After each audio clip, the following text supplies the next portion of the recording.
বিগত কয়েকদিন আগের ঘটনা দেখেন নাই যে আমরা এমনি অনেকজন বাংলাদেশের অনেকজন বিদেশি যারা আছে তাদের কথা বাদ দিই, বাংলাদেশে অনেকজন এরকম কুকুর লালন পালন করে, কুকুর পোষে, বিদেশি কুকুর পোষে, এমনি দেশি অনেকজন দেশি কুকুরও পোষে, বিড়াল লালন পালন করে অনেকজনের বাসায়।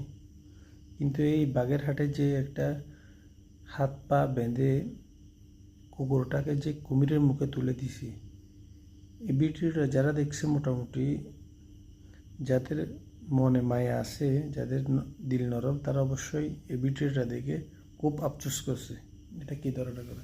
এমনি অনেকেই কুকুর দেখতে পারে না, যেমন ধরো আমিও দেখতে পারি না।